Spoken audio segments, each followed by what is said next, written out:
Hola, bueno, en primer lugar, feliz tarde a todos y a todas. Cofiversity ha tenido un parón de unos 2 meses, donde en medio estuvo la Navidad y estuvo el periodo de exámenes. Aprovecho para todos aquellos estudiantes que veo aquí, espero que ese periodo haya sido fructífero y sobre todo exitoso. Y como decía, es un día alegre para nosotros porque vuelve Cofiversity, vuelve a una actividad cuyo objetivo es fomentar la tertulia y fomentar igualmente la divulgación científica. Por eso esta actividad está incardinada dentro de la unidad de cultura científica y el objetivo es llevar la ciencia a la calle y contada por las mejores personas que pueden contarlo. En este sentido, tengo el grandísimo honor y el placer de que haya aceptado nuestra invitación el profesor Juan Luis Arzuaga. Juan Luis Arzuaga es el tipo de persona que nosotros siempre querríamos en Cofiversity, porque además es una persona es una persona que ha destacado en todas las facetas profesionales en las que se puede destacar. Como académico, es catedrático del Departamento de Paleontología, allí en la Facultad de Ciencias Geológicas, y luego todo esto lo ha llevado junto con una carrera investigadora meteórica. Por supuesto, es muy conocido el descubrimiento en la cima de los huesos del cráneo mejor conservado y más completo del registro fósil humano, que es Miguelón, o el cráneo número 5, donde bueno, ese descubrimiento fue a mano de su equipo. Hoy día sigue siendo director del proyecto de investigación de Atapuerca y junto con esa labor académica y con esa labor investigadora, precisamente hoy también lo traemos aquí porque también ha destacado, y no poco, en el campo de la divulgación. Ha escrito libros muy interesantes, muy conocidos, como El collar de Neandertal, como La especie elegida. Ha publicado artículos de divulgación científica en revistas tan prestigiosas como National Geographic y, por supuesto, si esto está lleno hoy es porque todos sabemos que es un clásico de las radios, de las televisiones, de los documentales. Incluso su labor divulgadora lo lleva a dirigir desde hace unos años el Museo de la Evolución Humana. Así que, desde luego, sería imperdonable que yo le restara mucho más tiempo. Solo quiero agradecerle públicamente que haya aceptado venir de Madrid hoy a Granada, regalarnos este ratito, y solo me resta agradecerle, escucharle y aprender. Muchísimas gracias. Bueno. Pues nada, buenas tardes. La verdad es que yo nunca había dado una conferencia a las 6 de la tarde, excepto una vez en Londres, curiosamente, pero supongo allí es tarde, claro, a las 6, ¿no? Pero aquí en España nunca está ahora. Bueno, tengo que empezar por decir que me encanta el acto, participar en él y que estéis aquí, porque yo creo que conecta con lo que a mí me parece que tiene que ser el espíritu de la universidad, ¿no? Y la función de la universidad en la sociedad y en la ciudad. Nosotros tuvimos la oportunidad de estar hace muchos años en la Universidad de Cambridge. Eso fue el año 1991 y de ver cómo es una universidad anglosajona de prestigio. Y la verdad es que cuando uno pasa allí un tiempo, te preguntas por qué nosotros no hacemos lo mismo, ¿no? Y no me refiero a las investigaciones y publicaciones, sino a lo que es la vida universitaria. La universidad es... ¿Por qué no tenemos ese espíritu universitario que tuvimos? ¿Y por qué lo hemos perdido, más bien, no? Porque la universidad española fue eso mismo, lo que ahora hay en Cambridge o en Oxford, pues eso lo tuvimos aquí hasta que parece que se ha diluido un poco el espíritu universitario, que es lo que a mí más me interesa. Porque la universidad es, por definición, es una comunidad, así está definida incluso oficialmente, y es un sitio donde la gente se relaciona, se reúne e interactúa, se enamora, se divierte, hace deportes, hace política, crea un partido político incluso, y hasta saca buenos resultados, en algún caso, saliendo de las aulas. Es decir, es un lugar donde las cosas ocurren. Si no ocurren cosas, no tiene demasiado interés. Entonces, lo que sí que me gustaría es contribuir a recuperar ese espíritu, que es el espíritu universitario, clásico, el espíritu de comunidad, en el que durante 3 años, 4 años, 5 años de nuestra vida pasamos, por el que pasamos durante esos años, que por definición, por edad, para empezar, y luego por las experiencias, deberían ser los mejores años de nuestra vida. Es decir, hay que conseguir que esos años sean los mejores años de nuestra vida, los años universitarios. Si no lo son, hemos fracasado, ¿eh? Es decir, que toda persona tiene que recordar su paso por la universidad como los mejores años de su vida. Los años en los que, como he dicho antes, y no es trivial, se enamoró, fue a conciertos, fue al cine, jugó al rugby o al patinete, da igual, se relacionó con mucha gente, salió de casa a ser posible, tuvo otra clase de experiencias saludables, a ser posible. Quiero decir que son los años que te marcan. Y luego esa cosa que aparece en que aparece en la Wikipedia, que a mí me emociona, y que me gustaría que también nosotros eso lo adoptáramos. Cuando uno lee la biografía de alguien en la Wikipedia y hay una especie como de chuleta donde ponen los datos, la ficha de la persona, y hay un apartado que pone Alma Mater, Cambridge University, por ejemplo, ¿no? Alma Mater, Universidad de Granada. Eso realmente tendría que ser importante. Tendría que ser muy importante tu alma mater, ¿no? Sitio al que siempre se vuelve. Sitio en el que uno, pues, también ha hecho contactos, relaciones. Entonces, ese espíritu, que es el espíritu que fue, es lo que tiene que volver. Esa es la solución de nuestros problemas, de los problemas sociales y de país. Una parte de la solución está en la universidad y lo que la universidad puede ofrecer a la sociedad. Desde la humildad. Recientemente di una charla en la Universidad de Salamanca y, bueno, informalmente, que celebran su 8º centenario, por cierto. Es bonito esto, de que haya cosas que trascienden nuestras vidas. Es decir, que tienen más vida que nosotros. Es una forma de inmortalidad, ¿no? Saber que perteneces a algo que existe desde mucho antes de que tú nacieras y que seguirá existiendo cuando tú desaparezcas, ¿no? Es tu manera de pertenecer a algo que es más grande que tú, y que se perpetúa en el tiempo. De forma que hecha esta glosa, este elogio de la universidad, y quería decir que este ambiente me recuerda, y eso me hace mucha ilusión, un pub que había en Cambridge que se llama Anchor, el Anchor Pub, que es la primera vez donde yo vi esto. Y volví a España diciendo, lo tenemos que hacer. Y no lo conseguí. Lo conseguí alguna vez esporádicamente, pero no conseguí crear el hábito. El Anchor Pub está junto al río Cam, allí en la Universidad de Cambridge, y es un pub, la gente toma cerveza.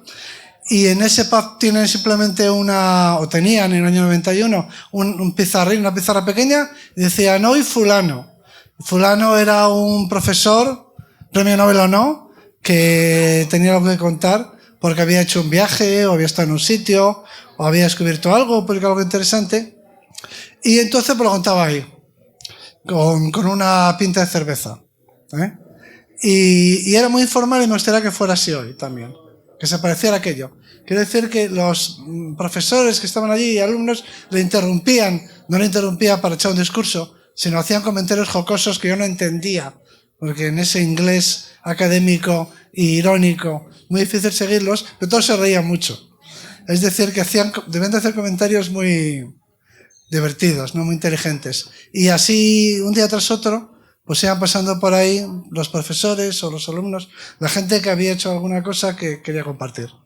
Muy informal, muy sencillo, muy natural y muy interesante, por otro lado, ¿no? Entonces, viene todo este discurso a propósito de que esta llama hay que mantenerla viva. Yo voy a intentar hacer algo parecido en la Universidad Complutense, yo y otros más, quiero decir, somos unos cuantos que queremos crear estos hábitos y que eso se convierta en un punto de cita en el que, como en las películas, es decir, a veces a uno le apetecería que la vida fuera como una película, como una buena película. Es decir, un chico y una chica, o dos chicos o dos chicas, me da igual, quedan para ir a una conferencia, a un pub, donde imaginaos que esto es una película que está proyectando. Llueve fuera, entran, se sacuden la lluvia. Hay un profesor hablando, o alguien hablando, contando la historia, toman una cerveza, luego salen, se van a cenar, se conocen y se enamoran, por ejemplo, ¿no? O sea, parte de una película porque la vida es una película. En realidad la vida es una película. Entonces hay que disfrutarla y este tipo de ambientes son los ambientes en los que merece la pena, no sé, filmar esta película, ¿no? Y, contado esto, paso a hablaros de los fósiles, que casi es lo de menos comparado con todo lo anterior. Pero esto se puede encontrar en cualquier sitio y yo simplemente voy a hacer un recorrido por los yacimientos de la Sierra de Atapuerca para introducirlos y un poco por si, para luego, si queréis hacer una pregunta sobre estos temas. Siempre recuerdo, cuando hablo de Atapuerca, siempre recuerdo a Manolo Alcántara, que no sé si conoceréis, los estudiantes, los jóvenes. Manolo Alcántara era un periodista, no sé si ha muerto, no ha muerto, debe ser muy mayor, malagueño, periodista y poeta, y muy buen poeta. Y Manolo Alcántara una vez en una de las muchas entrevistas que le han hecho, pues decía, contando su vida, decía, claro que yo me he dejado la vida en las redacciones de los periódicos. Comentaba, como era poeta, y luego después de un momento de pausa de reflexión decía, claro, que en algún sitio me la tenía que dejar porque no me la puedo llevar. Y las redacciones de los periódicos no es un mal sitio para dejársela, ¿no? Entonces yo eso lo hago propio en el caso de las excavaciones de Atapuerca, donde llevo pues 40 años y es donde me he dejado mi vida, vamos a decirlo así, ¿no? Pero estoy contento porque puesto que no me la puedo llevar, pues es un buen sitio para dejarla. Vamos a empezar nuestro recorrido por Atapuerca. Yo tengo un mando o algo. Aquí hay un mando. Bueno, yo para dar ejemplo tengo un gin tonic aquí, ¿eh?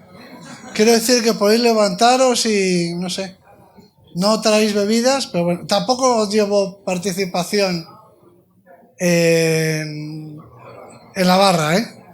Bueno, antes de Atapuerca, podríamos empezar por antes de Atapuerca, aquí tenemos una especie que se llama Homo erectus. Este es un esqueleto que tiene 1,6 millones de años. Se llama el niño del lago Turkana, Turkana Boy. Esto está en el África Oriental. Bueno, pues 1,6 millones de años es más o menos, puede ser más o menos la llegada de la humanidad a Europa, el poblamiento de Europa, el poblamiento de la península ibérica. Puede estar en esa cronología, no lo sabemos y no tenemos pruebas, pero podría ser tan antigua como todo eso. Bien, quién sabe, ¿no? Aquí hay muchas cosas que podremos discutir acerca de lo que era Homo erectus, las proporciones entre los sesos y las tripas. La evolución humana se puede contar como una historia de las relaciones entre los sesos y las tripas, que todavía además sigue funcionando esa conexión, ¿no? Los sesos y las tripas están muy relacionados entre sí. También en términos de metabolismo basal, que es lo que se quiere comentar aquí, es una teoría seria acerca de cómo se reparte el gasto metabólico en los seres humanos y en la evolución humana. Luego, si queréis, podemos volver sobre esta cuestión, pues es un tema muy interesante, como todo lo que tiene que ver con la alimentación. Bien, el cerebro aumenta, las tripas se reducen y digo que 1,6 millones de años, la edad del Turkana Boy puede ser, quién sabe, la de la llegada del ser humano a Europa, porque a las puertas de Europa, aquí en el Cáucaso, en este país que se llama Georgia, digamos sin llegar a entrar en Europa, hace 1,8 o 1,9 millones de años hay estos fósiles, este yacimiento con estos 5 cráneos y huesos del esqueleto. Uno de ellos, por cierto, no tiene dientes, lo cual también ha dado mucho que pensar, pero no me voy a entretener con eso. Pero quiero decir que tenemos fósiles humanos, fósiles de homínidos, hace casi 2 millones de años a las puertas de Europa y seguramente también en Asia. Y por lo tanto no es descabellado pensar que la entrada en Europa, quién sabe si se produjo entonces o se produjo en un momento posterior. Todavía tenemos mucho que averiguar sobre eso. Bien, pero esto nos lleva a la Sierra de Atapuerca. Aquí tenemos un yacimiento que se llama la cima del elefante, donde apareció esta mandíbula, y esta mandíbula tiene 1,2 millones de años, por ahí, poco más de 1 millón de años. Es un fósil muy antiguo de Europa, y la pregunta que nos hacemos es, bueno, ¿a qué especie pertenece? Es difícil de decir, por cronología podría ser Homo erectus, lo que en esas cronologías en en África y en Asia es Homo erectus, por lo tanto podría ser Homo erectus, pero una mandíbula no es suficiente como para atribuirle o asignar el resto identificado a una especie. Pero como digo, en 1,2 millones de años y mucho tiempo después, todavía quizá hace 600.000 años, lo que hay en África y sobre todo en Asia es Homo erectus. Podría ser, por lo tanto, eso. Bueno, y luego nos vamos a ir a otro yacimiento que se llama la Grandolina. Aquí en la Grandolina se han encontrado muchísimos restos, se van a encontrar muchísimos más. Es un yacimiento que ha proporcionado muchos fósiles humanos y todavía proporcionará más cuando se excava en extensión. Porque se ha excavado solo un sector muy pequeño, un sondeo. Y por lo tanto, cuando se excave en una extensión grande, se esperan encontrar muchos más restos. Esto sería como un aperitivo de lo que nos espera cuando la excavación llegue hasta ese nivel, porque se excava desde arriba, se conoce el contenido de este nivel por el sondeo, pero no se ha excavado en una superficie amplia, por lo tanto hay fundadas esperanzas, se puede casi pronosticar, es el único sitio en el que se puede predecir, se puede hacer el pronóstico de que se encontrarán muchos restos humanos. Conoceremos mucho mejor a esta humanidad. Bueno, a todo esto, este que tenemos aquí es un niño, como el niño del lago Turkana, que hemos visto antes. Este es el Dolina Boy. El otro era el Turkana Boy, este sería el Atapuerca Boy. Mejor, ¿no? Es un preadolescente como el otro. Solo que posterior en el tiempo, porque el Turkana Boy tiene 1,6 millones de años y este tiene, no lo he dicho todavía, pero tiene entre 800 y 900.000 años. Ha pasado más de medio millón de años entre uno y otro. Lo que lo hace todavía más interesante porque podemos observar qué cambios se han producido en ese periodo de tiempo. Bueno, pues es, como digo, un preadolescente como el Turkana Boy, es decir, aún no han entrado en la adolescencia. La adolescencia viene marcada por la aparición de las hormonas sexuales en sangre, por lo tanto todavía no se ha producido eso, la maduración sexual. Y este fue su final, este fue su triste destino, porque este muchacho o este preadolescente, el niño de la Atapuerca Boy y otros 11 individuos, seguramente muchos más, pues fueron muertos y descuartizados y consumidos por unos caníbales que abandonaron sus restos en la Grandolina, en esta cueva que se llama la Grandolina de Atapuerca. No hay ninguna duda de que esto fue lo que sucedió porque procedieron como se procede siempre cuando uno quiere explotar un cadáver, ¿no? Entonces, por ejemplo, podemos utilizar esta persona que tenemos aquí como material de laboratorio. Entonces, si nos la quisiéramos comer a ella o a cualquier otro, pues procederíamos, ahora mismo no puedo ocuparme de eso, pero procederíamos desmembrando, es decir, hay que desarticular, tenemos que separar las extremidades de las cinturas, es decir, hay que separar el húmero para disponer del brazo, hay que descarnar, hay que desarticular el húmero en su articulación con la escápula y lo mismo con el fémur. Y de este modo, pues se separan las extremidades.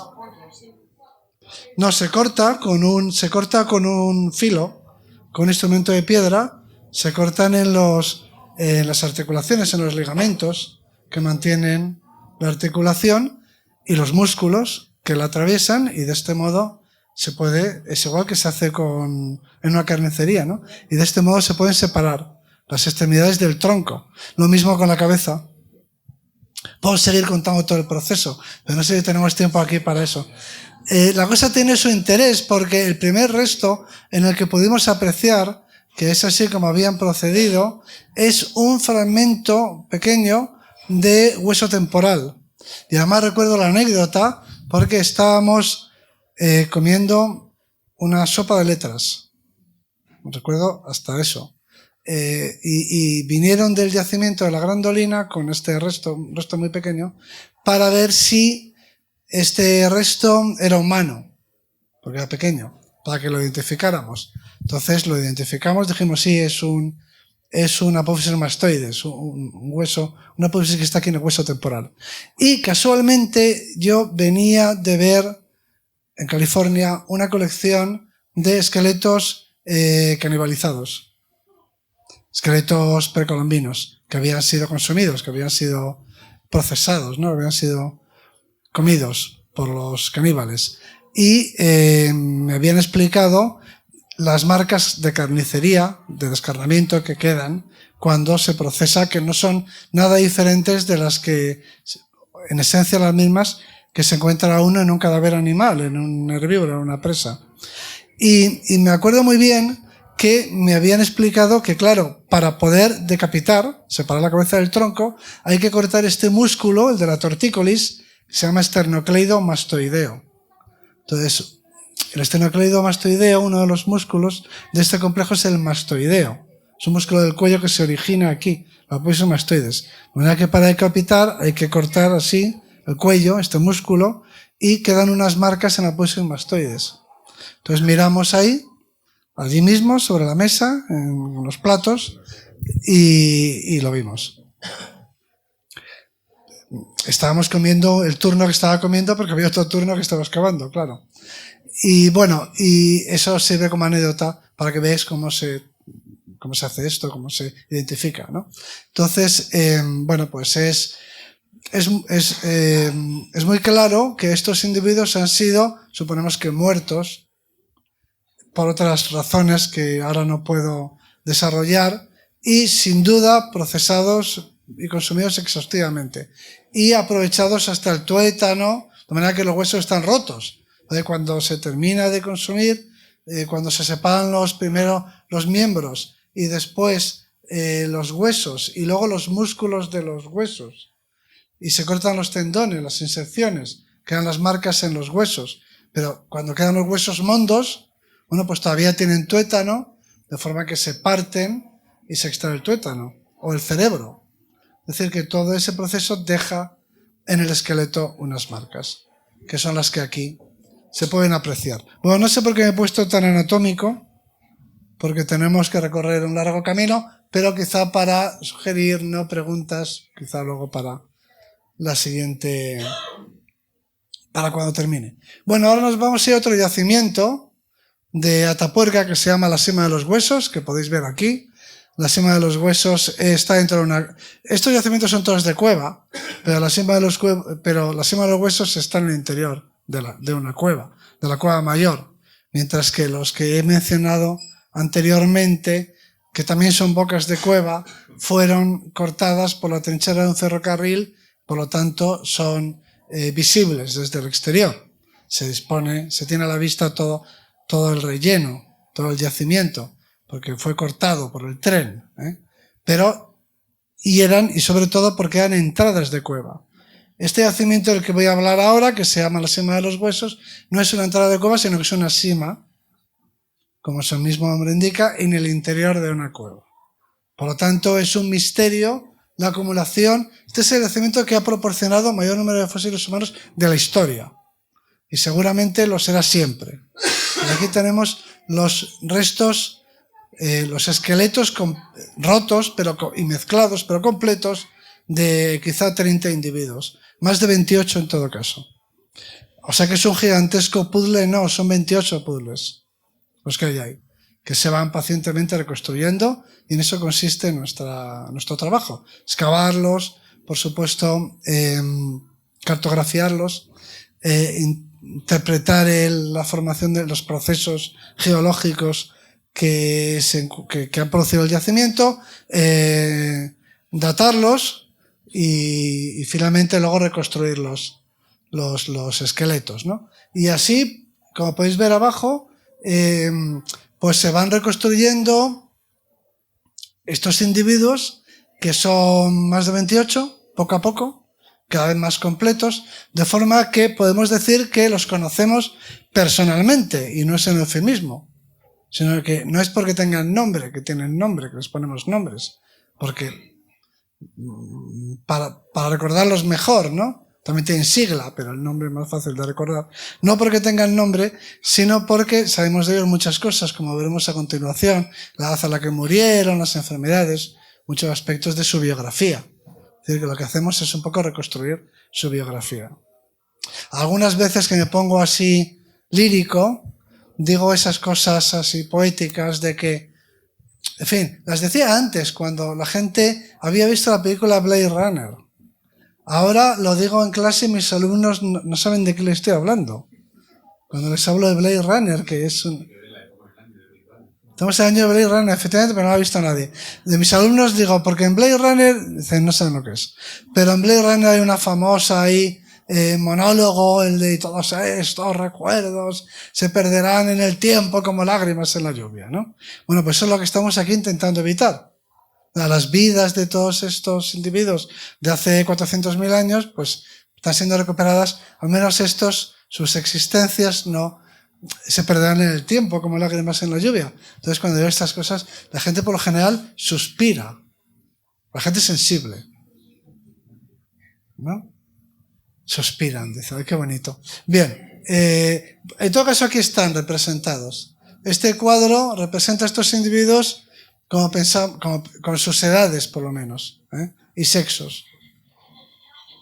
Bueno, aquí estamos nosotros hace muchos años, porque en este yacimiento también se ha encontrado este hacha de mano, que le hemos puesto de nombre Excalibur, y aquí está José Miguel Carretero preguntándose qué hace aquí este hacha de mano, por ejemplo, ¿no? Se puede estar preguntando eso. Los demás estamos aquí maravillados. Es una escena... Esta es una foto de Javier Trueba, no la podéis apreciar bien, pero tiene un aire a lo Caravaggio, la foto, porque es tenebrista, muy bonita, y con la luz en los personajes y el fondo más o menos oscuro, es tenebrista, es muy barroca la foto. Bien. Y esto puede ser lo que ocurrió, aquí, en este caso, en la cima de los huesos no ha habido antropofagia, no hay canibalismo. Hay acumulación de cadáveres, pero sin consumo. Por lo tanto, no es un caso de canibalismo. Es una acumulación antrópica deliberada, pero se puede discutir la intencionalidad. Quiero decir, la intencionalidad era acumularlos. Pero hay una distinción, al menos en la literatura anglosajona, entre práctica mortuoria, distinguen, y funeraria. Práctica mortuoria es simplemente tratamiento de los cadáveres, acumulación o lo que sea, ¿no? Funeraria implica ritual, simbolismo. Que aquí lo que hay que discutir es si esto es mortuorio o es funerario, que es una categoría diferente, ¿no? Si fuera mortuorio, pues entonces estaríamos hablando de unos homínidos, pues que tienen hacia sus muertos, tienen sentimientos hacia los muertos. En todo caso, sentimientos que van más allá de lo que puede hacer un chimpancé, por ejemplo. Es decir, que sienten cosas, experimentan, tienen experiencias y les dan tienen hacia ellos una consideración. Lo que los ingleses llaman compassion, es decir, lo que en español llamamos piedad.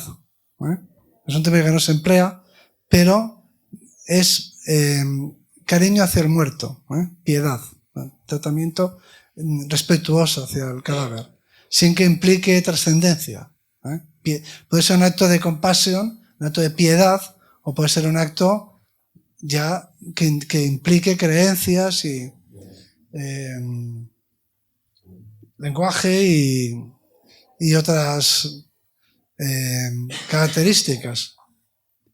Bueno, aquí explicamos un poco el yacimiento, no me voy a detener, pero aquí sí en esta foto, porque ya veis que hasta ahora se han reconstruido 17 cráneos Se van reconstruyendo 17 cráneos. Cada uno de estos cráneos, la gente se piensa que aparecen así, como están ahí, limpitos y todo. Y no, son auténticos puzzles. Estamos jugando con 30 puzzles mezclados. Y las piezas son muy pequeñas de estos puzzles. Y como la acumulación se ha producido en un espacio muy pequeño, la mezcla es completa.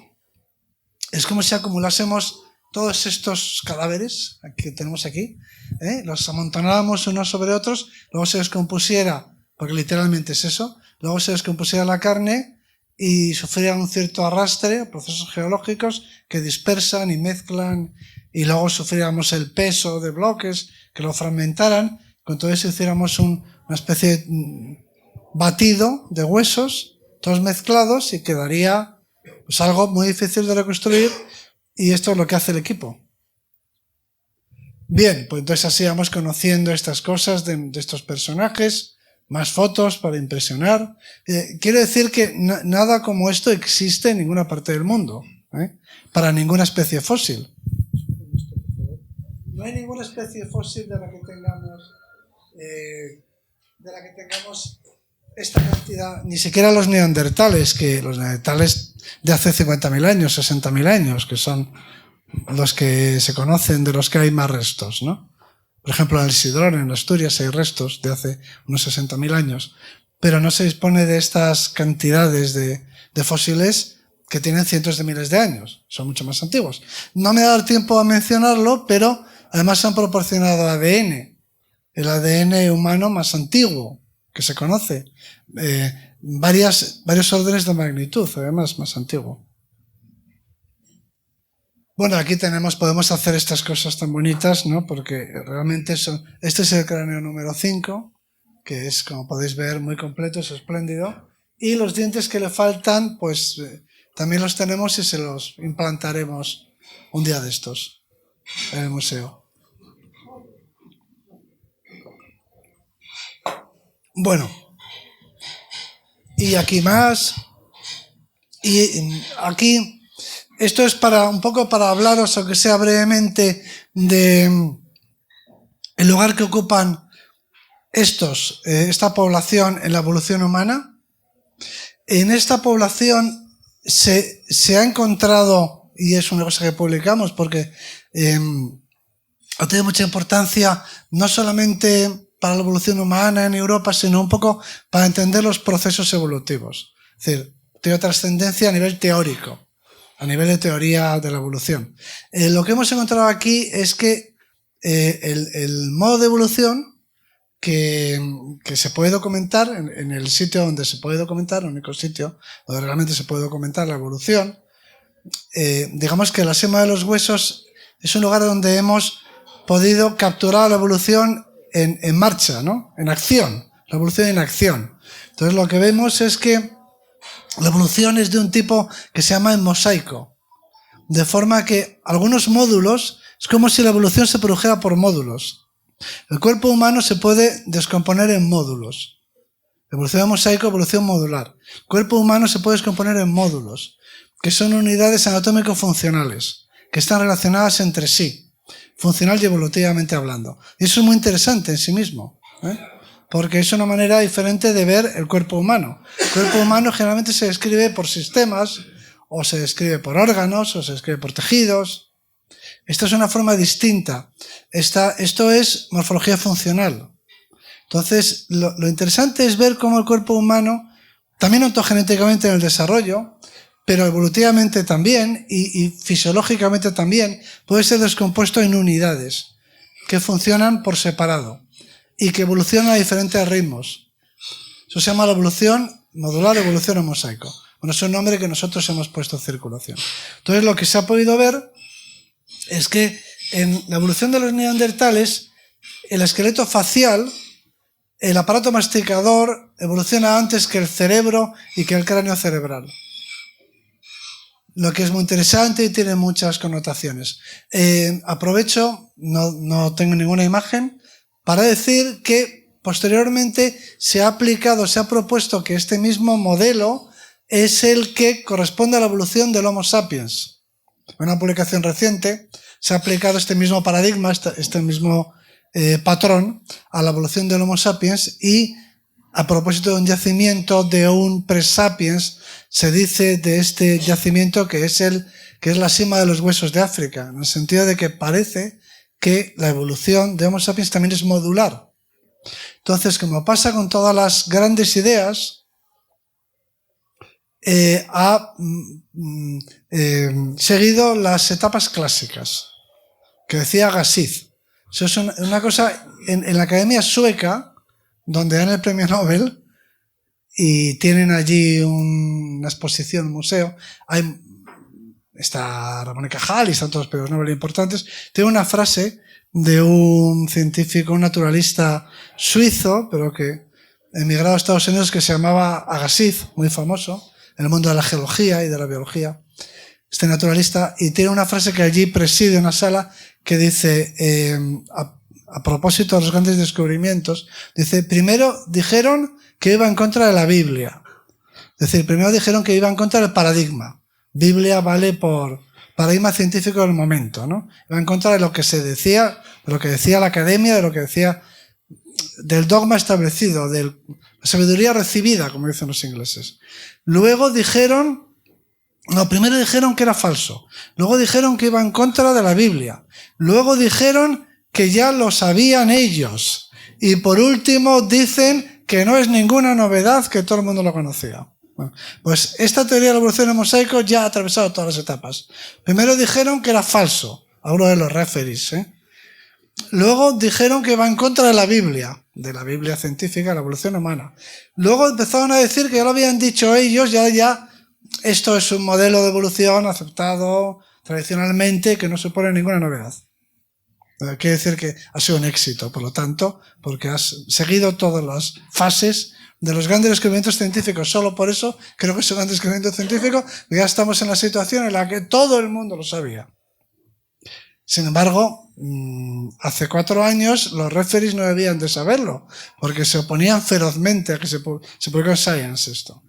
Y costó mucho, porque los referees no estaban de acuerdo. Supongo que son los mismos referees que ahora dicen que ellos ya lo habían dicho antes y que todo el mundo lo sabía. Pero es así como funciona la ciencia.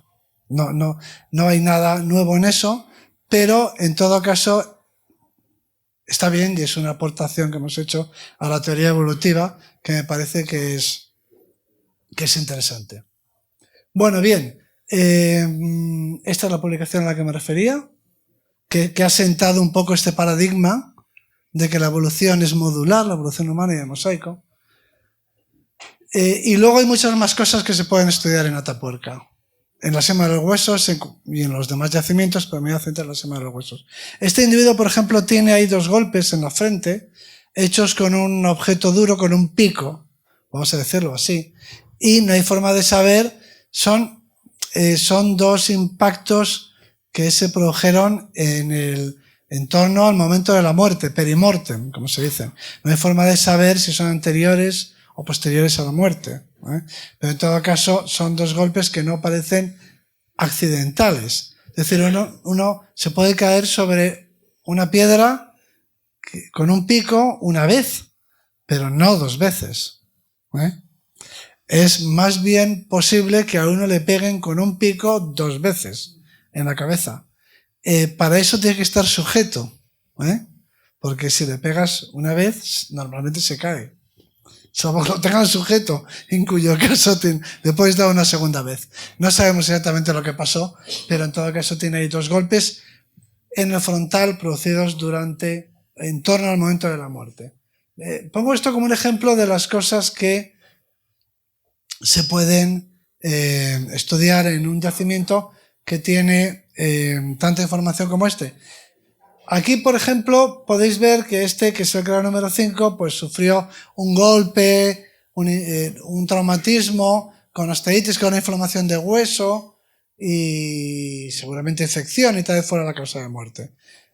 Tenía un flemón y exposición de la cavidad pulpar, en fin, un traumatismo serio y seguramente produjo una infección también seria, a causa de muerte o no, pero en todo caso esta es su historia, ¿no?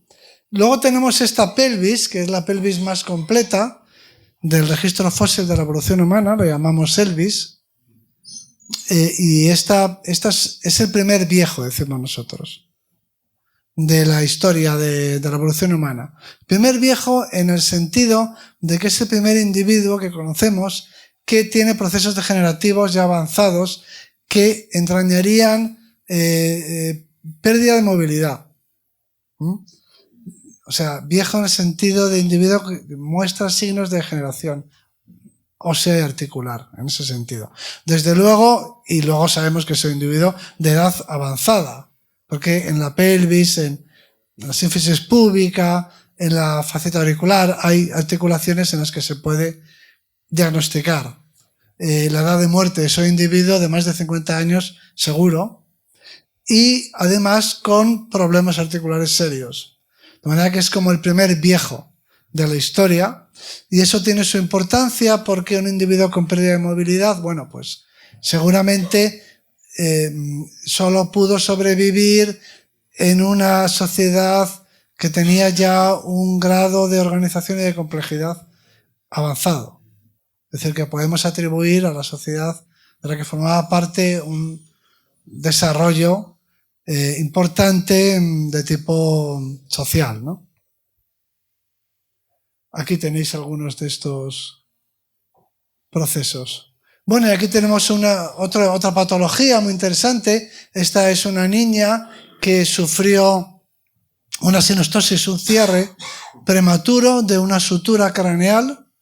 En torno también al nacimiento, puede ser traumática incluso, esta patología.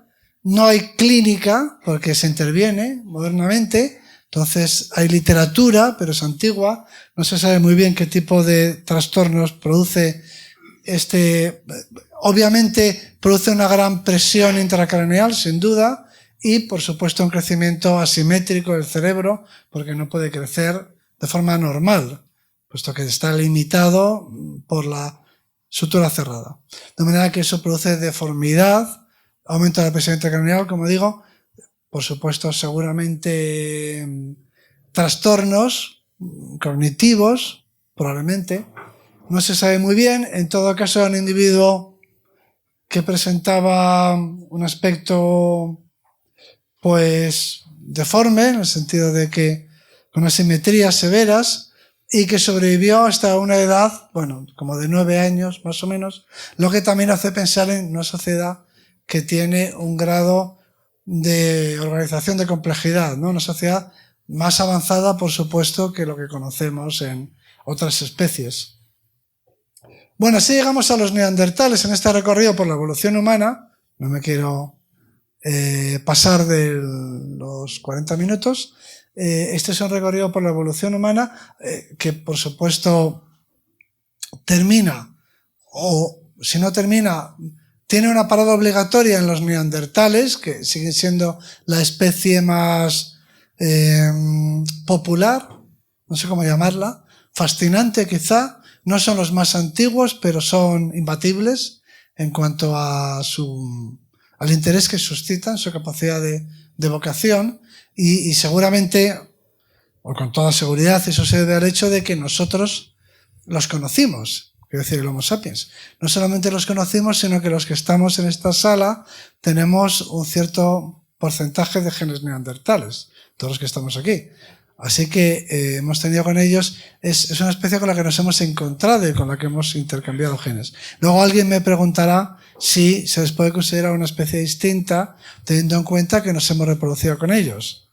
Y yo contestaré que sí, a mi juicio. Ya me adelanto.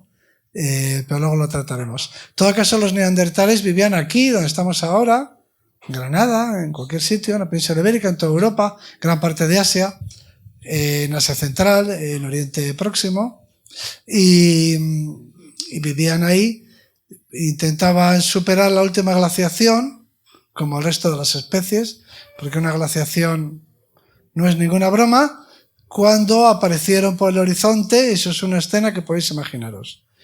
Aparecieron por el horizonte los cromañones, que es como llamamos al Homo sapiens del Pleistoceno, a los Homo sapiens, nuestros antepasados del Paleolítico, ¿no?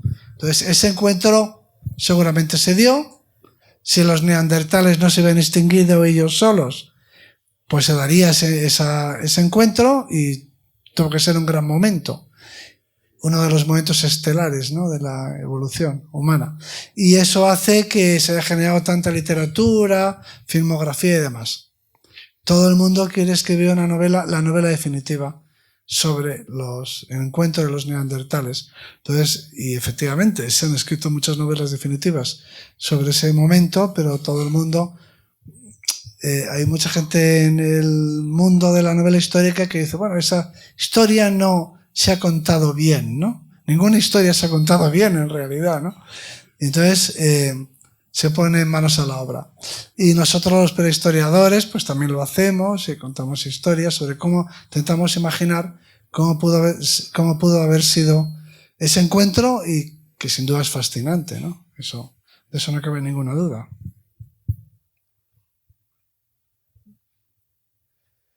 Los neandertales también discutimos hay polémica acerca de si eran o no simbólicos, si hablaban o no hablaban. Esta es una exposición que hicimos en el Museo de la Evolución Humana de Burgos, con ese título, cambio de imagen. Parece que la imagen de los neandertales, bueno, sin duda ha cambiado mucho. Antes neandertal era un insulto. Eres un neandertal, te decían, ¿no? Y ahora pues, los neandertales están de moda, ya no es un insulto. Así que, bueno, eso desde luego es un cambio de imagen. Pero si tenían o no una mente simbólica, si contaban historias al amor del fuego, lo que sí que es seguro es que hacían fuego, se sentaban alrededor del fuego, eso es seguro. Si contaban o no historias es lo que se discute. Algunos opinan que sí, otros que no, pero no es una cuestión de lo que me parece a mí, es lo que les digo yo a mis alumnos. Cuando explico esto, siempre hay uno que dice, pues yo creo que sí, digo, parece bien, pero esto no va de yo creo, sino no se trata de hacer aquí una votación, sino qué pruebas o qué datos tenemos que puedan indicar una cosa o la otra, ¿no? Y eso es en lo que estamos. Pero la fascinación existe, ¿no? Yo no me los imagino, por ejemplo. Soy de los que acabo de decir que eso no vale para nada, el que yo me los imagine o no es irrelevante, pero a mí me sigue costando mucho trabajo imaginar a los neandertales contándose historias míticas sobre seres sobrenaturales y el origen del grupo, y hay otros que les parece normal, ¿no? ¿A ti te parece normal? Bueno, pues alguno tuvo que ser el primero, ¿no? Pero eso es más propio del Homo sapiens, en principio. Bien, en Atapuerca también tenemos neandertales, tenemos yacimientos de esa época, mosterienses. En este hemos encontrado uno magnífico que está dentro de la Cova Mayor. Se ha encontrado, fijaros, el hueso más pequeño del cuerpo, si se descuentan, por supuesto, los huesecillos del oído medio, que es la falange distal del dedo pequeño del pie. Que, como les digo yo a mis alumnos, no es el dedo meñique del pie. Igual que el dedo gordo del pie no es el pulgar del pie. No sé por qué, pero ahora todo el mundo se refiere al dedo pulgar para referirse al dedo gordo. Me debe parecer que lo de gordo es muy ordinario. Pues se llama dedo gordo, en inglés además es big toe, el dedo gordo, literalmente, y este es el dedo pequeño del pie. Bueno, pues el dedo pequeño del pie es muy pequeño, como sabéis, y tiene una falange distal que tiene un tamaño muy pequeño, y esta es una falange distal del dedo pequeño del pie, y además ni siquiera está completa. O sea, no puede ser más pequeño este hueso, pero sin embargo es neandertal 100%.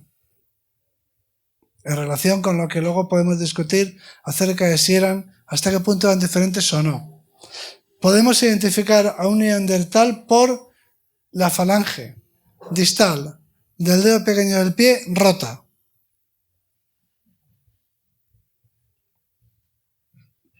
Bueno, pero la evolución humana no termina aquí, y la prehistoria tampoco, y continúa la prehistoria, y ahora y siguen pasando cosas apasionantes que cada vez van despertando más, suscitando más interés. A mí, desde luego, me lo producen mucho, porque es una historia que tiene que ver muy directamente con el presente. Y se trata de lo que se conoce como el Neolítico, que es una revolución en el sentido de que es la adquisición de una tecnología que literalmente ha transformado el planeta. Así de simple. Y nosotros somos sus hijos. Nosotros somos neolíticos. Os veo una cifra que parece increíble, pero está publicada. Y la cifra es que de la biomasa de mamíferos del planeta Tierra, la biomasa, todos los mamíferos de nuestro planeta al peso, el 93% de esa cifra somos los seres humanos y nuestros animales domésticos. El 93% del peso total de los mamíferos del planeta somos los seres humanos y nuestros animales domésticos. De manera que esa es la medida de la transformación que supuso este cambio, que es cultural, que no es biológico, no es una especie nueva, sino que es un descubrimiento, una tecnología, si queréis nueva, pero con una capacidad de transformación que ha cambiado por completo el planeta y ahora mismo ha creado unas tensiones, está en el origen de los problemas climáticos y de la economía y de la sociedad y de los problemas ideológicos y de los problemas geopolíticos, en fin, está detrás de todo, ¿no? Bueno, pues ese es un fenómeno relativamente reciente que empieza hace 11.000 años y en el creciente fértil, en el Mediterráneo oriental, y se va extendiendo. De manera que así como antes podemos imaginarnos una escena, imaginaros un monte aquí en Granada, imaginaos una escena, un cuadro, en el que se ve a unos neandertales mirando a unos cromañones que llegan. Eso ocurrió. Bueno, ahora, y eso ocurrió hace 40.000 años, supongamos. Bueno, ahora imaginemos ese mismo lugar, hace 10.000 años, ese lugar en Granada, hace 10.000 años, y imaginemos a unos cromañones, cazadores y recolectores, que ven en el horizonte la nube de polvo que forman unos ganaderos que llegan con sus ovejas y sus cabras a su territorio. Eso ocurrió, tal cual. Se ha discutido mucho acerca de si el Neolítico lo que se expandió fue la idea, el concepto, el kit, que se dice, la tecnología, o si hubo también, eso sí, en ondas concéntricas, muy rápidamente, o si hubo movimiento de gente, es decir, si hubo migraciones, es decir, lo que se extendió fue la tecnología o fue transportada la tecnología con grupos humanos que migraron desde su cuna y que se fueron extendiendo por el mundo, por Europa hasta llegar a la península ibérica, hasta llegar al Finisterre, al final de Europa, ¿no? Es más bien esto último, y de ese tema también tenemos información muy relevante en Atapuerca, porque eso también ocurre en Atapuerca. De forma que aquí tenemos una imagen de la Sierra de Atapuerca con los trigales que tenemos al pie, ¿no? Por ejemplo, la transformación del hábitat ahí mismo, en Atapuerca. Yo les explico a los agricultores de la zona que estos campos llevan labrándose desde hace más de 7.000 años. Estos mismos campos que ellos están cultivando, los llevan cultivando más de 7.000 años. De manera que es un largo proceso de la agricultura y la ganadería. Y la gran historia de su encuentro con los cazadores y recolectores. Para aquellos con ambiciones literarias, yo les recomendaría este momento de la historia. Porque es un poco como el de los indios con los vaqueros, ¿no? Son los cazadores recolectores frente a los granjeros. Los que llegan son los granjeros, cultivadores y ganaderos. Y los que están son los indios, entre comillas. O sea, esta es una historia que ha producido menos novelería. Así que animaros a escribir esto, porque todavía este nicho no está explotado. No sé si no, debería haberme guardado yo, ¿no? Para mis producciones literarias, pero ya. salvo que os tire a todos a la cima, alguno habrá que escribir algo. Bueno, y por ejemplo, y antes he hablado del ADN, y el ADN tiene mucho que decir sobre esto. Y en la Sierra de Atapuerca tenemos yacimientos neolíticos, calcolíticos, o sea, de los orígenes de los metales, la edad del bronce y demás. Hay momentos estelares maravillosos, como la llegada de los pueblos de las estepas al occidente, a Europa en general, al occidente, los que llaman los Yamnaya, pueblos de nómadas que llegan hasta aquí y que traen con ellos el caballo, y historias muy interesantes de grandes movimientos de población que transforman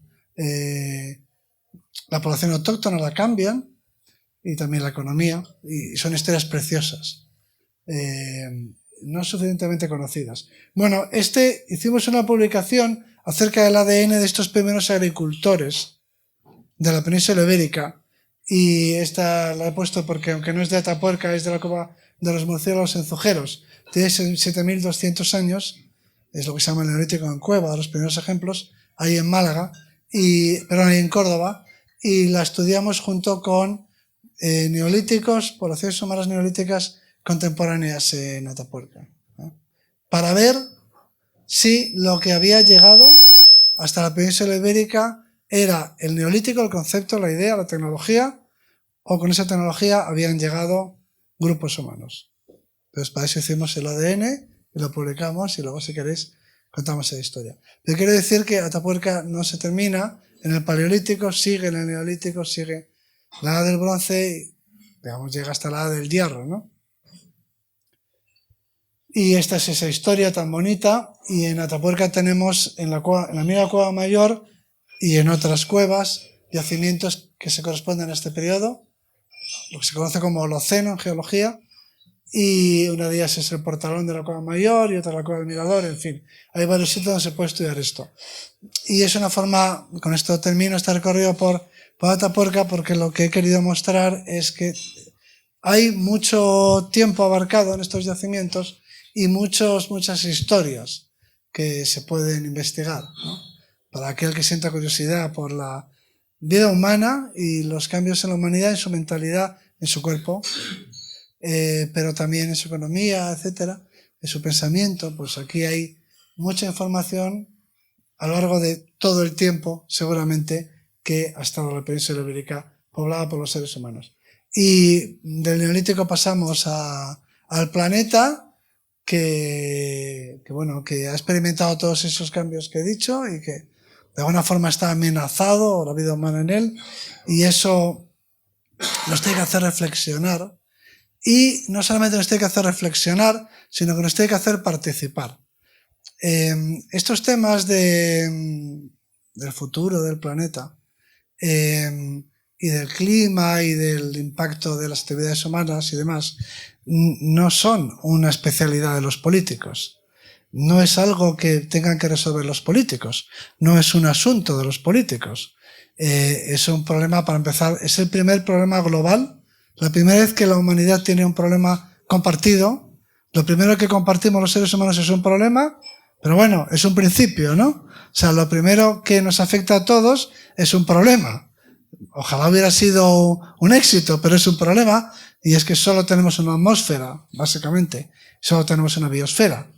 Y solo tenemos unos océanos. Entonces es un problema que nos afecta a todos por igual, y por lo tanto todos nos tenemos que sentir afectados por él, aludidos por él.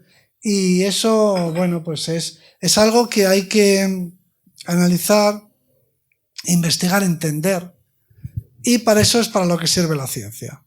Quiero decir que tiene uno la sensación, pareciera, como dicen algunos, pareciera que este es un problema de los políticos o de la política, como si no tuviese nada que decir la ciencia o la universidad sobre esta cuestión, ¿no? Y para hablar de estas transformaciones, seguramente un arqueólogo que estudie el Neolítico tiene mucho más que decir que cualquier otro. Por no hablar de alguien que estudie no sé, los ecosistemas, por ejemplo, a lo largo del tiempo, o que estudie la temperatura del océano, me da lo mismo. De manera que este tipo de problemas son unos problemas que deben ser discutidos socialmente, pero que deben ser analizados y estudiados por los científicos y por las ciencias históricas, porque estos son procesos históricos. Es decir, esto no es una cosa que esté ocurriendo ahora, es un proceso histórico que tiene miles de años. Y esos procesos históricos tienen sus dinámicas y pueden ser entendidos una vez que se analizan. Con esto quiero decir que las ciencias del pasado deberían levantar la mano, ese es mi mensaje final, y decir, un momento, que el que sabe de esto soy yo. O sea, cuando se habla de, por ejemplo, colapso de hasta qué punto las crisis que tienen que ver con los recursos hídricos pueden afectar a la humanidad en el futuro, pues alguien podría decir, un momento, el que sabe de crisis ambientales y en relación con los recursos naturales y el colapso de civilizaciones soy yo. O sea, si alguien puede hablar de esto soy yo. De manera que las ciencias históricas tienen mucho que decir y deben participar en estas discusiones, y estoy deseoso de que esto ocurra, ¿no? Hagamos debates acerca del futuro de la humanidad escuchando a los que conocen el pasado de la humanidad, escuchando no a los viejos, que también, sino a los que se saben la historia pasada. Y de estos temas es de los que nos gustaría tratar aquí en el Museo de la Evolución Humana, que termino con esta promoción, que estáis, por supuesto, obligados a visitar. Tan obligados que, como suele decir la gente, mucha gente con la que me encuentro, y antes de que me lo digáis, pues ya os lo digo yo, mucha gente que me dice eso de tengo que ir al museo, es una vergüenza, pero todavía no está en el Museo de la Evolución Humana de Burgos, tengo que ir. Y yo siempre les digo, pues cuanto antes vayas, antes te lo quitas. O sea que haced el favor de ir, porque así ya no me tendréis la próxima vez. Podréis decir que os ha gustado mucho, tendréis que decirme eso de es una vergüenza, pero todavía no he ido al Museo de la Evolución Humana, al que hay que volver repetidas veces porque hacemos muchas exposiciones, algunas de ellas con el Museo de la Ciencia de Granada y con otros museos españoles, sobre estos temas que son los temas que realmente nos interesan como especie, ¿no? Y como sociedad, que son los temas que tienen que ver con el mundo en el que habitamos. Y nada más. Gracias.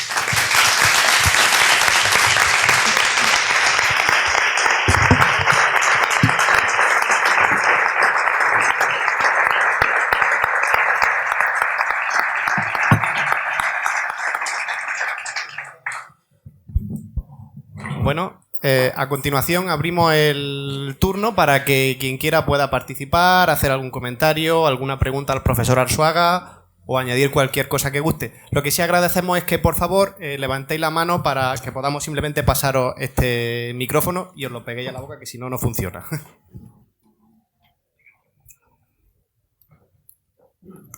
Hola, buenas tardes. Yo primero decirle que estoy encantada aquí como una niña con zapatos nuevos, porque le llevo siguiendo de que me regalaron el collar de Neandertal mis padres, y eso ya hace que era pequeña pero no tanto. Y reconozco que yo soy una romántica de la visión del Neandertal, de contando historias en el fuego y eso. Bueno, no tanto eso, pero quizás sí otro tipo de actividades. Y quería saber su opinión acerca de los descubrimientos, uno no tan reciente, de una flauta de hueso, creo saber, que se atribuyó a ellos, y de hace poco de unas pinturas rupestres. Pues eso, lo que opinaba usted acerca de ello. Sí, bueno, pues eso lo sabremos pronto. No me gustaría morirme sin saber eso, y si me muero, espero, siempre digo, que cuando llegue a la puerta y me abra San Pedro, lo primero que le preguntaré será, bueno, ¿los neandertales hablaban o no? O sea, y luego ya que me manden donde me toque, pero no me dejen así, que no me dejen así, ¿no? ¿Hablaban o no hablaban? Vamos a ver. Entonces, los neandertales no utilizaban objetos de adorno. Lo que choca muchísimo cuando se compara con por lo menos a mí y a otros muchos, cuando se compara con, por ejemplo, con los cromañones, los primeros que llegaron a la península ibérica, al continente europeo, quiero decir, que están llenos de objetos de adorno los yacimientos, y hacen estatuillas y pintan y hacen de todo, ¿no? O sea, hay un contraste muy fuerte, que tiene explicaciones ad hoc, o sea, se puede explicar, porque para empezar, obviamente, yo no pinto bisontes por las cavernas y me considero un ser humano. Es decir, no todo ser humano está obligado a pintar bisontes. Pero con todo y con eso hay un contraste muy marcado de los neandertales. Luego los neandertales llevaban evolucionando por separado 500.000 de años. Literalmente eran extraterrestres. O sea, lo que tiene de fascinante el encuentro entre neandertales y cromañones, lo que tiene de fascinante es que llevaban 500.000 de años evolucionando por separado. Claro, si los neandertales tenían capacidades simbólicas o una mente simbólica como la nuestra, o bien la habían desarrollado por separado independientemente, o bien la habían heredado del antepasado común que vivió hace 500.000 de años, con lo cual sería llevar esos simbolismos y esas capacidades a hace 500.000 de años, donde no se encuentra ningún objeto simbólico por ningún sitio. Entonces, a mí me parece muy excitante la posibilidad de que los neandertales, como buenos extraterrestres, desarrollaran su propia espiritualidad, pero que no sería la nuestra. Eso me parece más interesante como posibilidad a explorar, ¿eh? O sea, si ellos han desarrollado capacidades simbólicas a lo largo de 500.000 de años de forma totalmente independiente de nosotros, no voy a decir sus mentes, pero sus mentalidades no van a ser exactamente iguales, ¿no? No tenían los españoles la misma mentalidad que los aztecas, pues imagínate 500.000 de años después. Entonces, la posibilidad de que los neandertales fueran simbólicos de otra forma, es decir, que tuviesen una mente simbólica pero distinta, como evolucionada en otro planeta, me parece más atractiva para una novela. O sea que si yo me encuentro a un vulcaniano, visitante del espacio, seguro que es muy inteligente si ha construido una nave espacial, pero no espero que tenga la misma mentalidad que yo, ¿o sí? Pueden tener otro tipo de sensibilidad, espiritualidad, o no, o solo se puede ser de una forma humana, solo hay una manera de ser humano, o hay varias formas de ser humano. Quiere decir que nos entramos en unos paisajes que me parecen especulativos y por lo tanto fascinantes. O sea, como mínimo después de 500.000 de años, yo me esperaría que no fueran una copia, una fotocopia de un cromañón. ¿Cómo podrían serlo después de tanto tiempo separados? Serán otra cosa, ¿no? Como se dice ahora, ni mejor ni peor, pero distinto. Sí, le quería preguntar por la alimentación, que se pasó de ser cazador y recolector a agricultor, y parece ser que lo detectan enseguida por los restos óseos, cómo están, vamos a decir así, nutridos. Quería que si nos Bueno, el podía hablar neolítico sobre... es un desastre.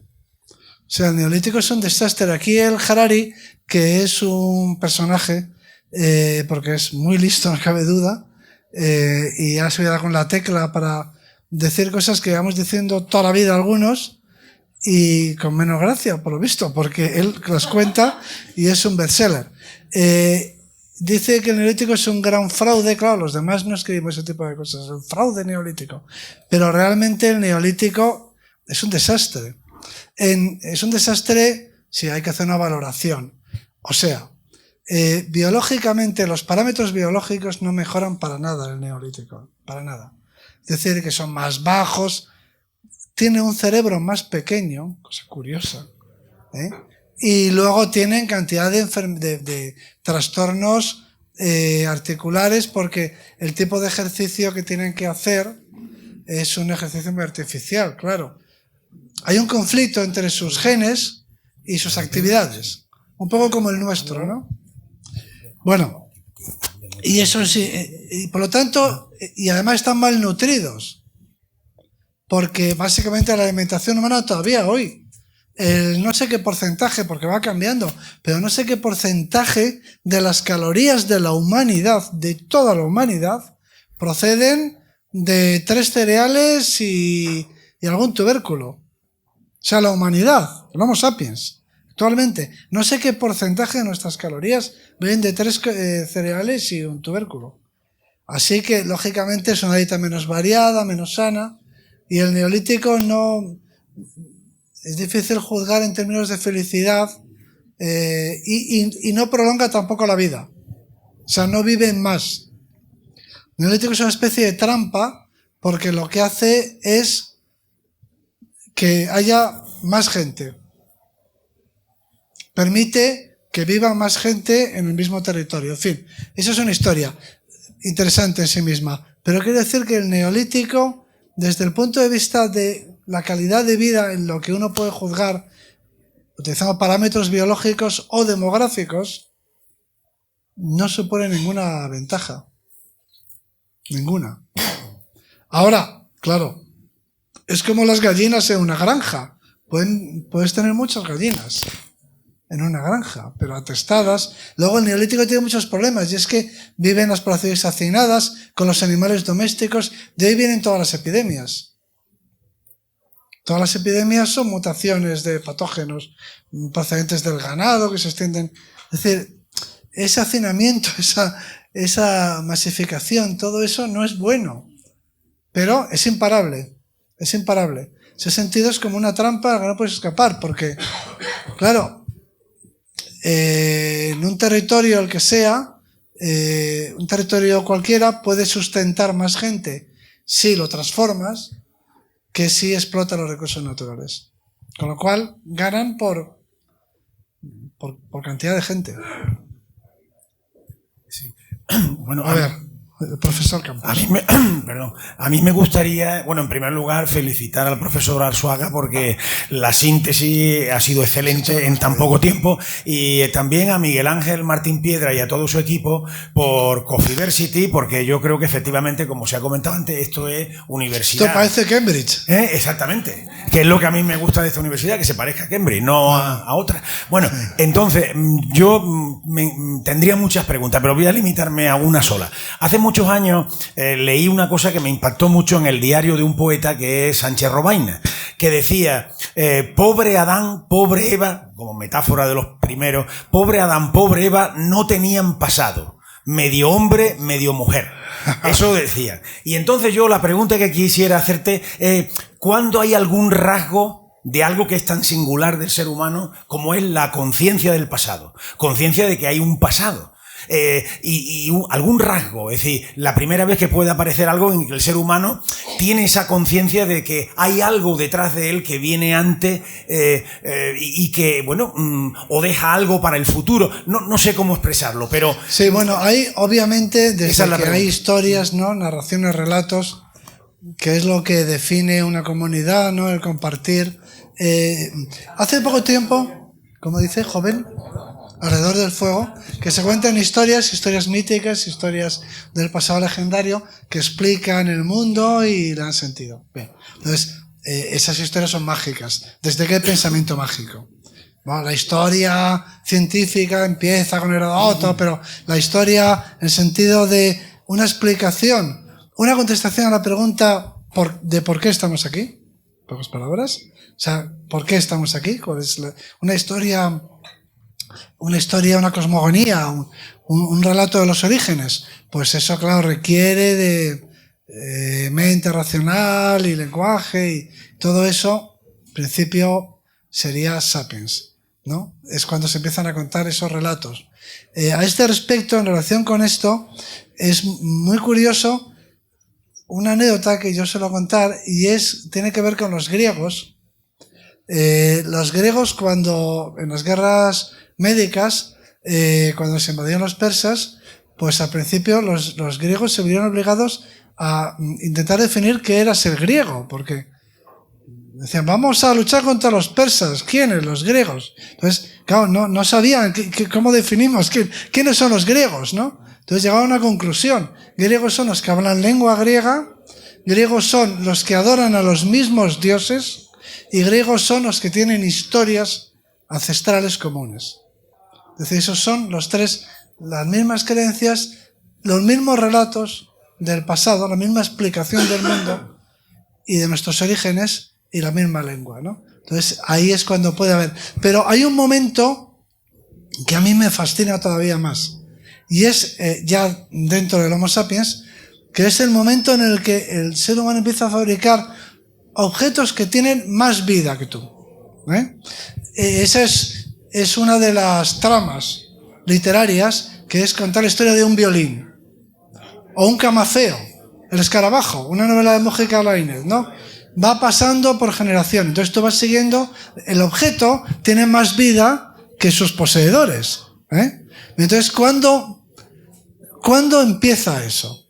En Atapuerca, no lo he mencionado, pero un día estábamos haciendo las topografías y en una repisa, para poner un punto topográfico, en una repisa de la cueva, a la que normalmente no íbamos porque estaba alta, pues un miembro del equipo, que es el profesor de la Universidad de Burgos, se asomó allí para poner la base y dijo, aquí hay un brazalete. Había un brazalete de oro. Un brazalete de oro, allí puesto como un objeto seguramente ritual, una ofrenda, un brazalete de oro, puesto en aquella repisa. El brazalete de oro estaba perfecto, como si lo hubieran hecho ayer. Ahí fue donde yo descubrí por qué el oro ha fascinado al ser humano. Había atravesado el tiempo sin que el tiempo dejara en él ninguna huella. Estaba perfecto, estaba igual que el día que se fabricó. Era un objeto inmortal, ¿no? Entonces, ¿en qué momento el ser humano empieza a fabricar objetos que sabe que le van a sobrevivir? Porque la industria lítica la haces y la tiras. O sea, no se hace para durar. La cerámica tampoco. No la haces para que dure. Entonces, hay un momento en el que empiezas a hacer objetos que tú sabes que te van a sobrevivir. Y hay una escultura que se llama el hombre león,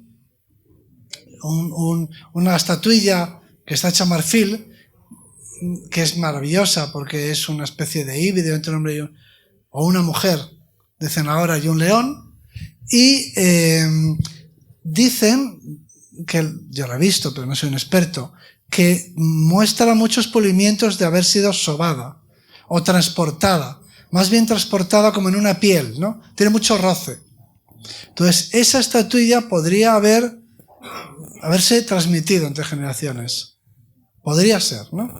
Pero eso debe de ser fascinante, porque es el momento en el que el ser humano dice, esta estatuilla me la legó mi padre, a quien se la dio su padre, ¿no? Estamos ya construyendo objetos que son eternos. Eso tiene su punto también. Sí, oye, ¿verdad? Profesor Arzuaga y querido Juan Luis,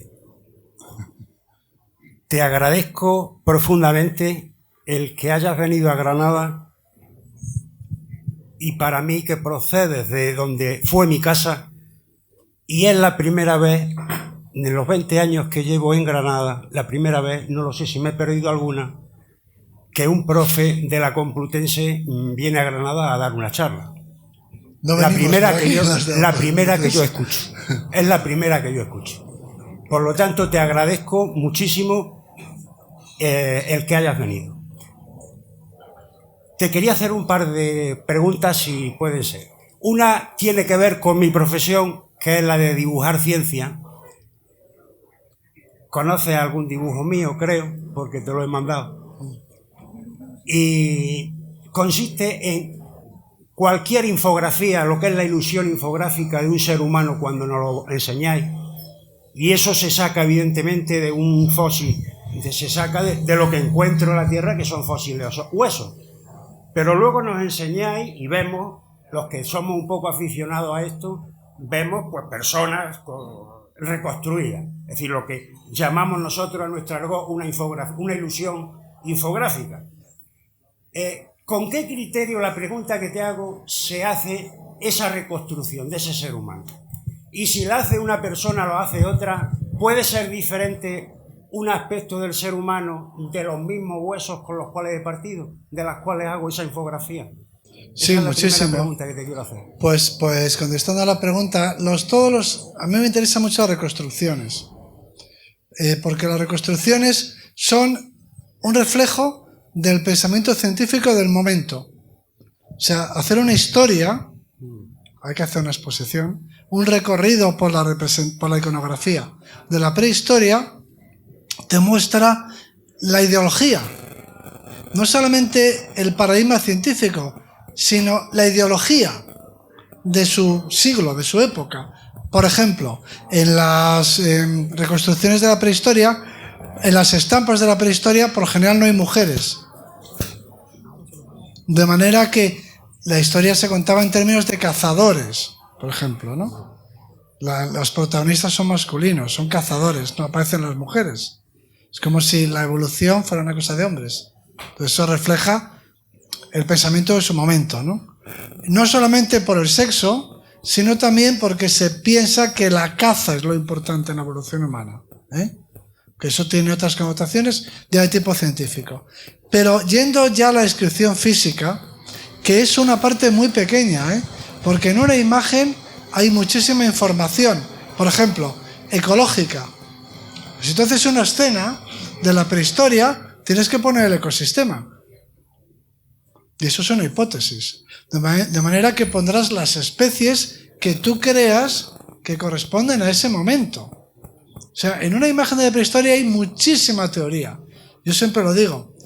Yo puedo coger una imagen de la iconografía que ya tiene más de un siglo, de la prehistoria, y en cada representación ves la cantidad de información que hay, que se refiere a roles sociales, pero también se refiere a ecosistemas, y también se refiere a actividades humanas. Todo eso está ahí. Y todo eso cambia, conforme van cambiando los conocimientos y las ideologías. Entonces, lo que es puramente la representación del cuerpo humano, esa palabra que a mí me encanta, que es el físico. El físico, para referirse al cuerpo humano, el físico. Tiene un buen físico, se dice, ¿no? Bueno, cuando se reproduce el físico, pues ahí hay mucha teoría, hay mucha hipótesis. Por ejemplo, siempre pensamos que los neandertales eran despigmentados.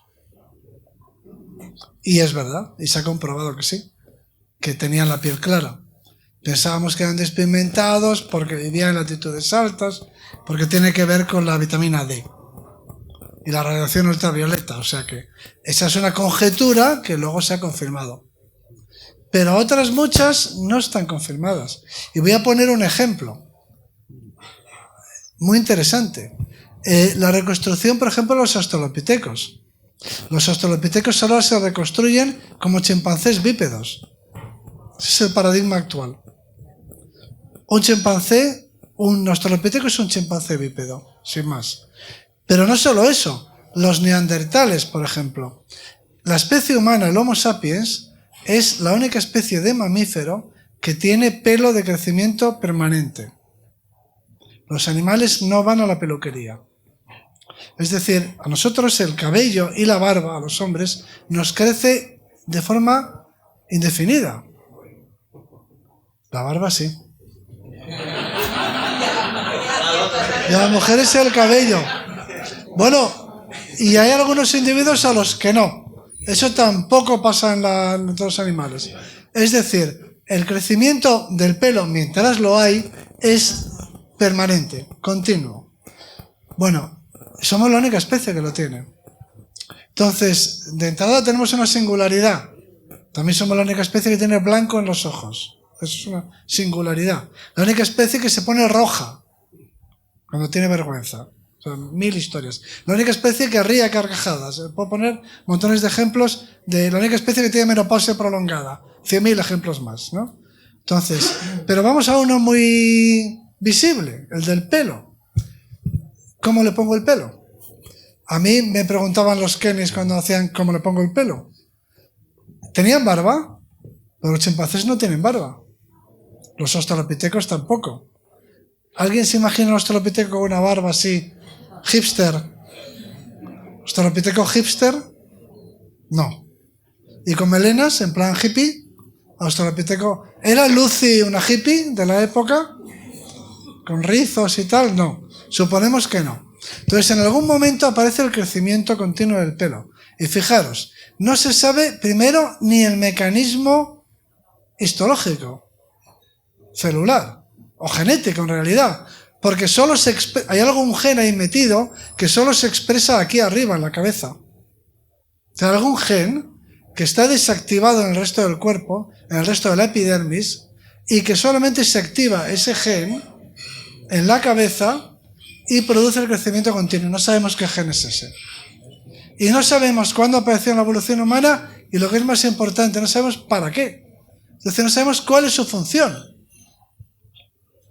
¿Cuál es la función del pelo? ¿Por qué tenemos el pelo que nos crece, nos crece, nos crece? ¿Por qué no tenemos un pelo que crece limitadamente como el resto del cuerpo y como el resto de los mamíferos? Entonces, toda reconstrucción, y ahora viene lo más importante, ¿se peinaban? Quiero decir, si a los de la sima de los huesos, imaginemos que les pongo con melena, ¿se arreglaban el pelo? Imaginemos, se ponían una coleta, y si se ponía una coleta, ¿qué querría decir eso? No los acerca. ¿Para qué sirve la coleta? ¿Qué función tiene? Es puramente social, ¿no? Es decir, no los hace más cercanos, más humanos.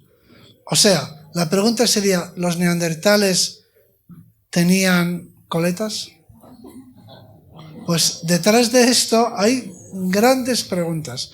Preguntas primero para los que estudian el folículo piloso y la genética de la epidermis. O sea, pregunta para los histólogos. Ni siquiera se sabe por qué este pelo crece. Se ha hecho de todo, trasplantes del pelo, ponerlo aquí, a ver si aquí crece.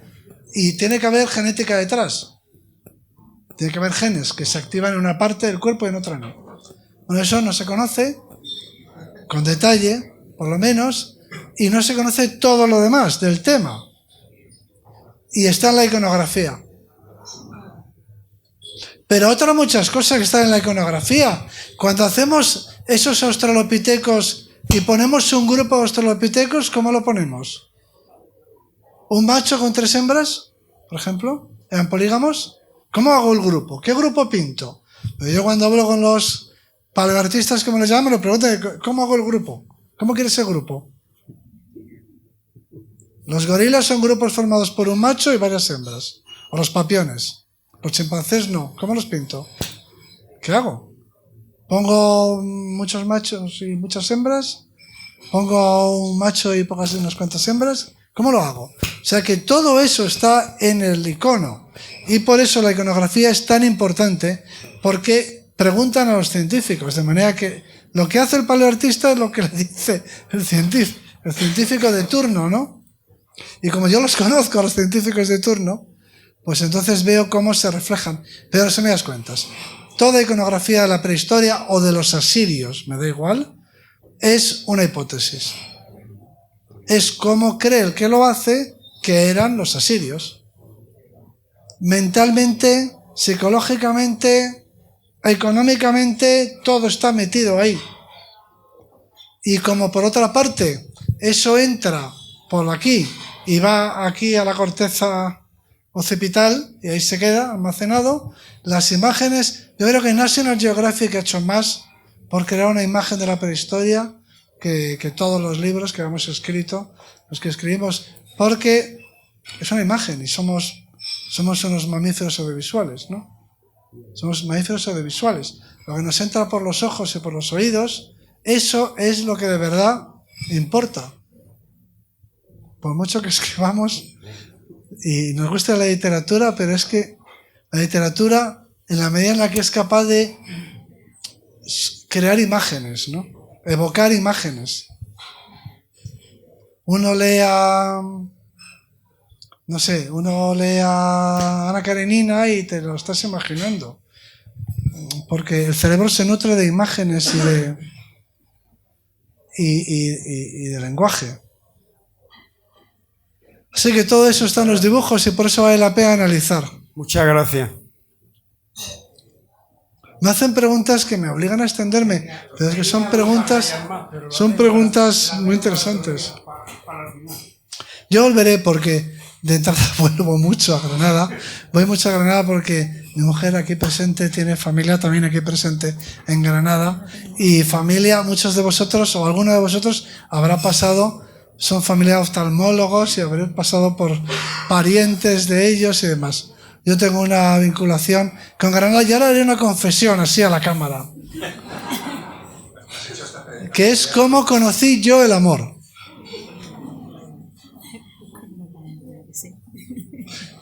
Yo tuve las mejores experiencias. O sea, mi conocimiento, mi entrada en el mundo del amor fue de la mejor forma posible. Leí en mi adolescencia, entonces vivíamos en Bilbao, leí Romeo y Julieta, la de Shakespeare. Romeo y Julieta.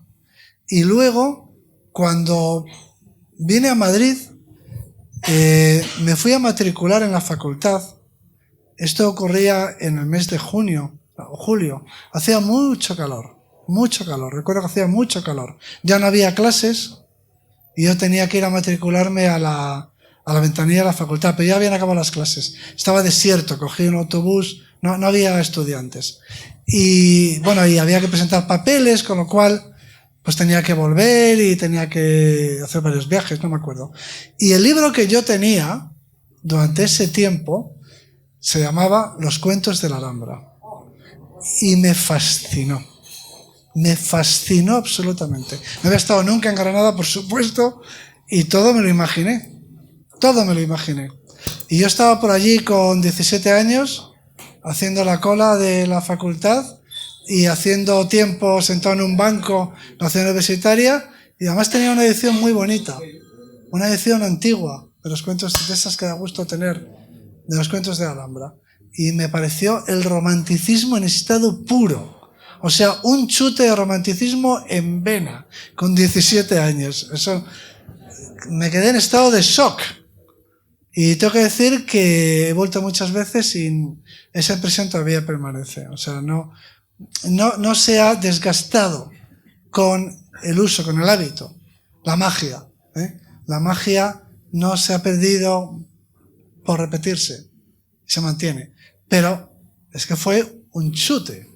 17 años, cuentos de la Alhambra, ciudad universitaria vacía, calor de verano, y yo leyendo, asombrado, esas páginas en las que me transportaban a un mundo, bueno, lírico y onírico y maravilloso, y que, por supuesto, a partir de ese momento, el libro venía con algunos grabados de la Alhambra, y ese fue mi conocimiento de la Alhambra a través de los grabados.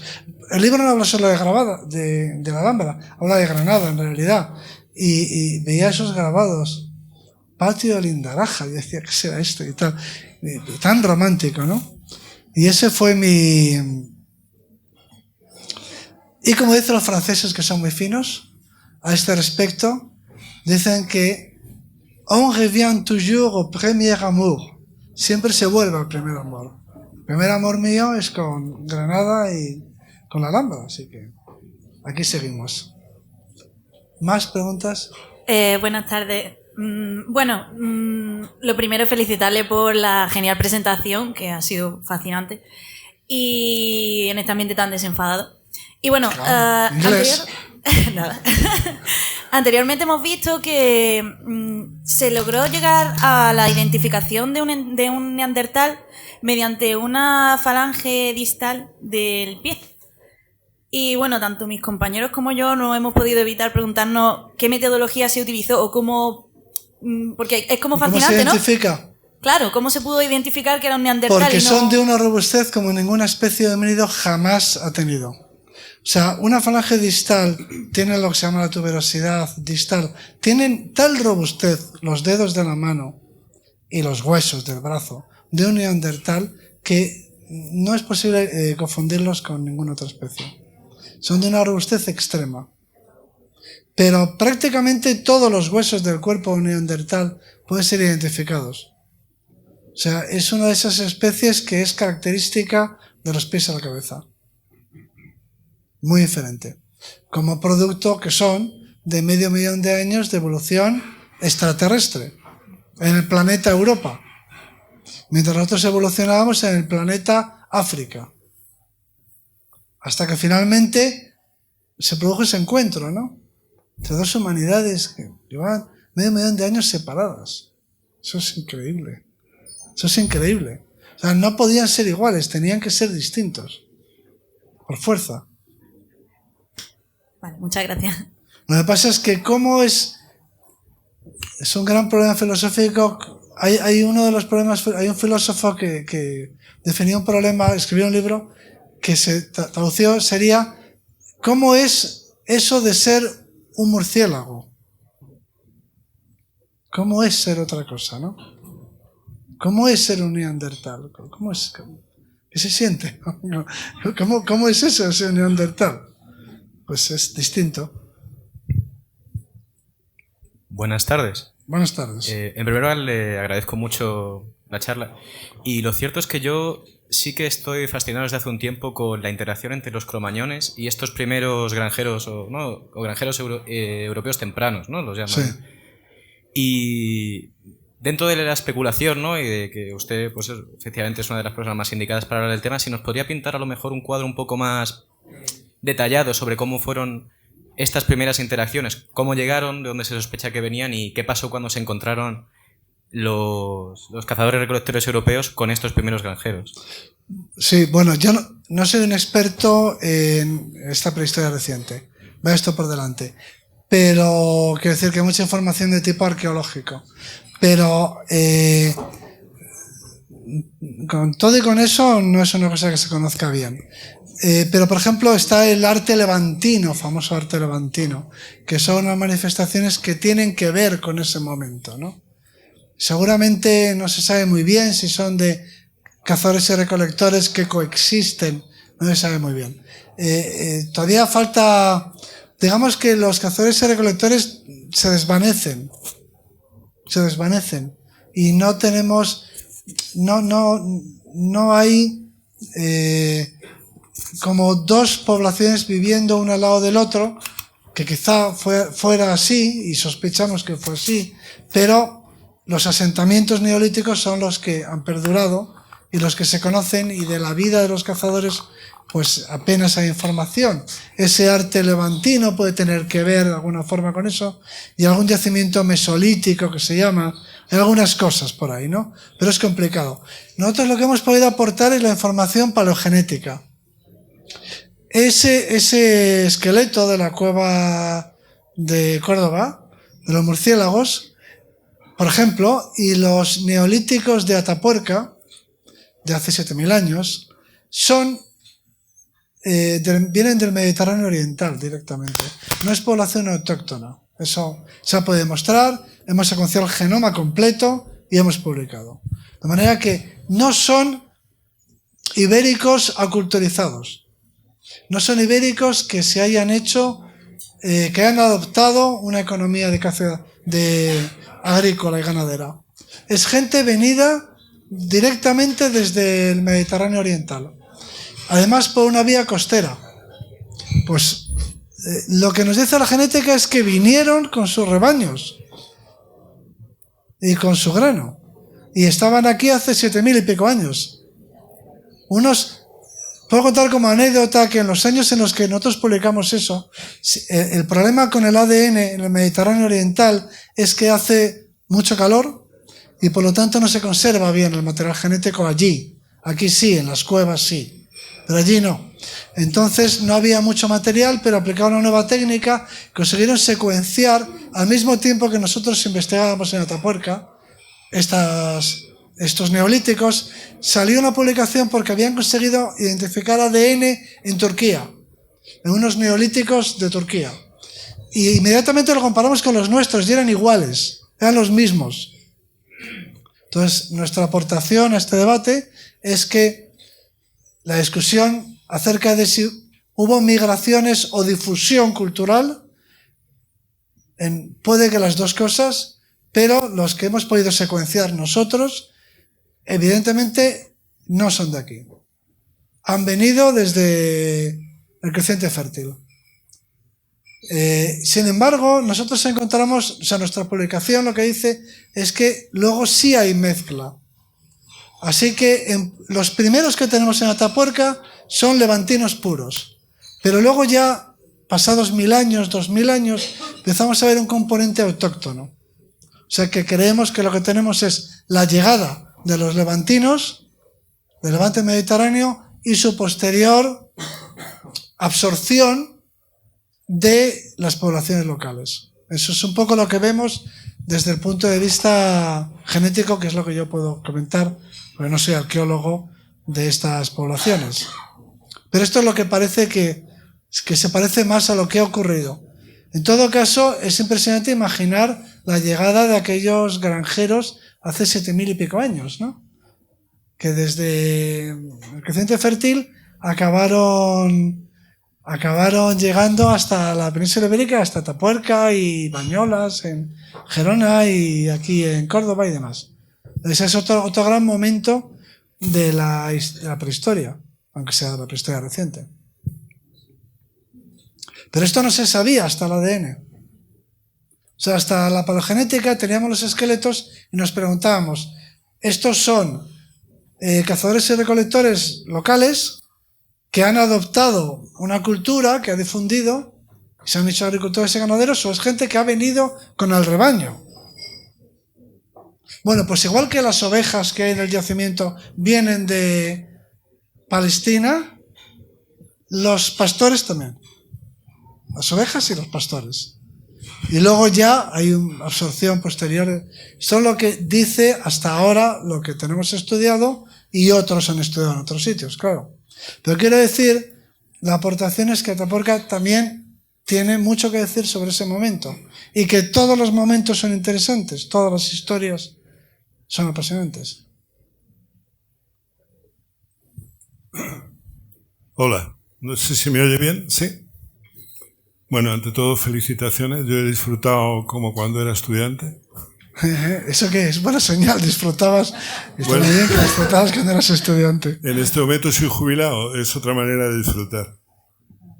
Ahora, el jubilado es una subespecie peligrosa porque el jubilado ya, como no tiene que dar explicaciones, dice un poco lo que siente, lo que piensa, y le ha encantado que haya dedicado una parte de su presentación a compartir con nosotros sus vivencias personales, amorosas y emocionales, que demuestra que platónicas, amorosas platónicas.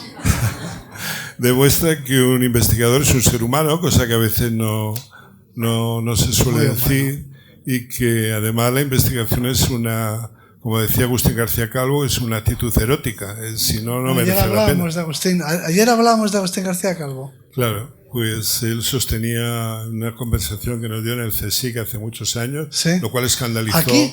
No, en Madrid. Escandalizó a las damas del momento en la época de la transición de Suárez. Eran escandalizables aquellas Claro, damas. eso de que le dijeran que la investigación allí en el templo del I+D era una cosa erótica, no estaban ellos muy preparados, ¿no? En todo caso, una de las cosas que me ha encantado también de su presentación es cómo nos ha transmitido la importancia que en un científico tienen los datos, la importancia que tienen las conjeturas, la importancia que tienen los sueños y la importancia que tienen ideas, que muchas veces la manera de cotejarlas son actos como este, en los cuales uno puede cotejar lo que puede ser una mala información o un error, ¿no? Así yo quería aprovechar para compartir con usted algunas de las dudas que yo tengo, con el ánimo de trasladárselas como dudas para usted. Pero todas las... No, las que le voy a toda la contar. evolución. A ver, yo he dedicado 30 años de mi vida a estudiar los pastos y los sistemas silvopastorales españoles. Y efectivamente, cuando uno habla con un trigo o habla con el maíz, le hablan de los neolíticos. Pero le aseguro que cuando uno habla con un medicago o con una jara, no le está hablando de los neolíticos. Pero cuentan cosas interesantes también. Seguro. Y a veces me asusta un poco porque es trascendente. Luego, si usted quiere, me lo pregunta, se lo diré porque es trascendente hoy, que fijemos tanto nuestra atención en los neolíticos. Es decir, nuestros paisajes están afectados por los neolíticos desde hace 7.000 años aquí, hace 10.000 años en otro lado, porque ellos transforman todo este paisaje, lo organizan, lo roturan, lo cambian, lo convierten en el mosaico que todavía estamos viendo. Está a punto de desaparecer en algunos momentos, pero todavía lo estamos viendo. Pero hay dos impactos enormes antes de los neolíticos, dos impactos tan terriblemente grandes a los cuales yo he dedicado parte de mi vida, que no es fácil para mí, por eso lo comparto con usted, entender que con esto hemos resuelto la película. Los dos impactos son la caza de los grandes herbívoros. Si ha leído usted a Urban Emanuelson, el trabajo que tiene sobre cómo el hombre ha modificado el paisaje de Europa, ahí se encontrará, por ejemplo, parte de la respuesta. Y además yo soy forestal, con lo cual sé bastante de lo que es, infortunadamente, los incendios. Así que me cuesta muchísimo trabajo aceptar que si el hombre maneja el fuego desde hace 500.000 años, o según algunas dataciones 790.000 o más, o en África más, o los grandes cazadores, Yaliki contaba como el habilis tenía necesidad de cazar grandes bichos, y no digamos los neandertales, que son grandes expertos. Hay aquí en Granada un paleontólogo fantástico que yo leo mucho, no sé si sigue vivo, que es Antonio Ruiz Bustos, y él ha hecho al final de su vida una serie de libros sobre sus yacimientos paleontológicos. En las mismas zonas que yo estoy trabajando, documenta 75 grandes herbívoros, y esas plantas que ya no son el trigo, ni son el maíz, te hablan de esos animales. Y eso es un impacto terrible, terrible. Con lo cual yo algunas veces he hecho el símil, al hablar de los neolíticos, de un partido de fútbol. Tenemos un partido de fútbol que dura 45 minutos y podemos imaginar que llega la tanda de penaltis y el árbitro decide que en lugar de ver quién es el que mete más goles, 5 tiros, le dice que tiene 10 minutos para tirar goles. Y nos encontramos que el partido acaba 20-1, porque resulta que uno de los equipos era malísimo tirando penaltis, pero el otro tenía a Ronaldo y lo metía todo. Y entonces, claro, ese partido ha acabado 20-1, pero nos hemos quedado en la tanda de penaltis. Y a mí me parece que quedarse en los neolíticos, en el paisaje que nos rodea, es quedarnos en la tanda de penaltis. Bueno, es la duda que trataba de compartir con usted, no sé cómo la ve. Bueno, no, nosotros, es simplificado, pero nosotros estudiamos todos los... la economía y los impactos y los cambios, la gestión por el fuego es difícil de investigar, pero bueno, se puede intentar. Pero sí, no, hay muchos cambios en la economía en el Pleistoceno, y sobre todo hay una cosa que prepara el camino de la economía de producción, que es la explotación de lo que se llaman los recursos pequeños. En cantidades pequeñas, los objetos que aparecen en cantidades pequeñas, que esa es una revolución también, o sea, una revolución previa al neolítico, que es una revolución económica que consiste en explotar recursos que vienen en unidades pequeñas, ítems pequeños, como dicen los pedantes, en pequeñas unidades, pero que son muy abundantes y que están disponibles durante mucho tiempo, y son muy regulares y son muy predecibles. Voy a poner un ejemplo exagerado. ¿Cuántas lapas hay que comerse para obtener las calorías que proporciona un bisonte? Pues un número enorme de lapas, ¿no? Tienes que comerte grandes cantidades de lapas. Ahora bien, y por lo tanto es un salto conceptual o empujado por las circunstancias, y aquí hay debate, pero o es creativo o es obligado, pero pasar de comprender que una economía basada en la lapa es una economía más sostenible que una economía basada en el bisonte, entre otras cosas, porque como se suele decir, los niños comen todos los días del año. De manera que está muy bien cazar un bisonte una vez al mes, pero los niños comen todos los días del año. Y por lo tanto, al final, comer lapas o semillas o piñones, que supone muchas más horas de recolección, cantidades pequeñas, puede resultar más viable y sostenible y puede criar más niños, porque un niño puede estar comiendo piñones todos los días, pero un niño no puede estar esperando a que el grupo cace un bisonte una vez cada 3 meses, aunque el número de calorías sea equivalente. Aquí entramos en otro debate, que es que la aportación que he insinuado antes, y es que el rol de los recolectores, en términos económicos, es tan importante como el de los cazadores, ¿eh? Porque son recursos más predecibles, para empezar, y más regulares. Y la masa total de calorías puede ser igual o superior, ¿eh? De manera que, cuando se habla de caza y de recolección, no hay que considerar que la recolección es un complemento.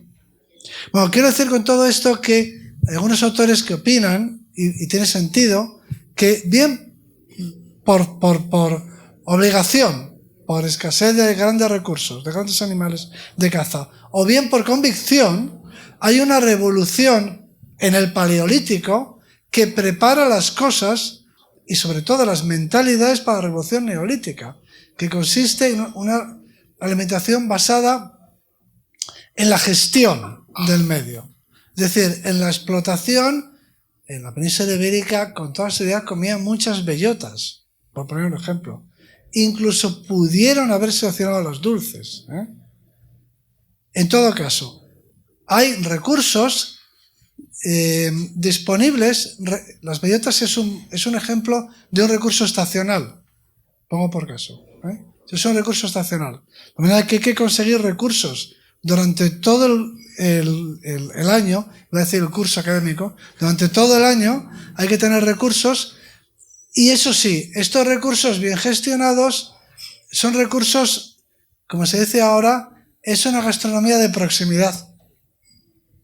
El bisonte es migrador y hay que irse muy lejos, pero estos recursos están a nuestro alrededor. Eso quiere decir que de alguna forma esos cazadores y recolectores estaban ya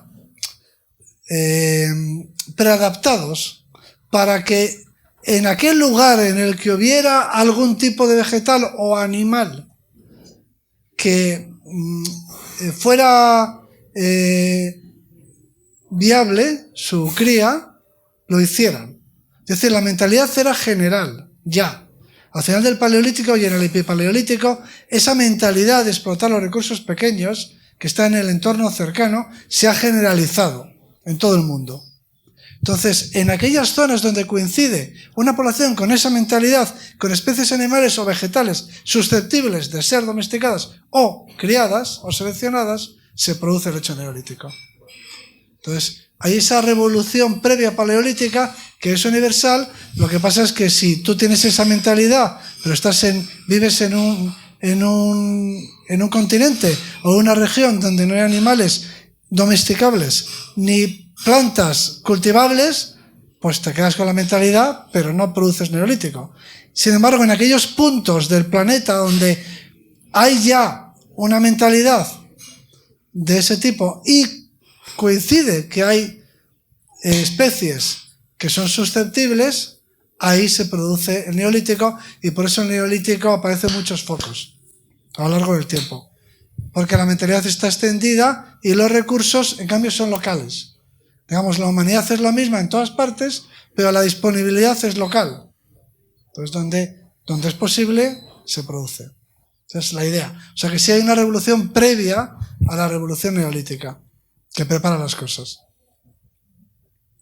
Bueno, aquí, ¿hasta qué hora? No, porque si no pedimos unas cervezas. Yo digo, a mí se me ha acabado el gin tonic hace 2 horas ya. 2 preguntas. Hola, que me gustaría preguntar que ¿por qué evolucionamos? ¿Qué es lo que hace que evolucionemos? Nada. Evolucionamos porque estamos sometidos a la presión del ambiente. Es un fenómeno natural. Simplemente hay unos individuos que sobreviven y otros que no. Entonces, los que sobreviven son los que transmiten sus genes y ya está. O sea, es como si yo te digo, si aprietas la botella de agua de plástico, que por cierto, A ver si empiezan a ser ya de cartón, ¿eh? Pero si la botella de agua mineral la aprietas por abajo, ¿por qué se sale el agua por arriba? Por la física. Por las leyes de la física. Pues por las leyes de la biología, si aprietas por abajo, se sale por arriba el agua. Si las poblaciones, si los individuos compiten, pues van cambiando a lo largo del tiempo y evolucionan. Es, digamos, una consecuencia de las leyes de la materia viviente.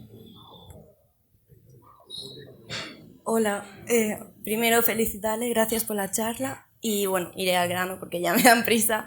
Quería preguntarles si a ver si me explico bien, si existen evidencias claras de que existía una cultura neandertal, o típicamente de los neandertales, Sí. ya sea la cultura lítica musteriense o algún aspecto más, y también si hay evidencias claras de que, ya que se sabe que hubo mezcla biológica entre hombres y neandertales, si también hubo evidencia de mezcla cultural.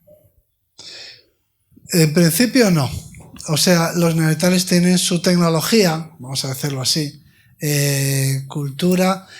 He leído hace poco tiempo un libro de un antropólogo cultural americano que define la cultura como el ciberespacio, como el Matrix en el que vivimos.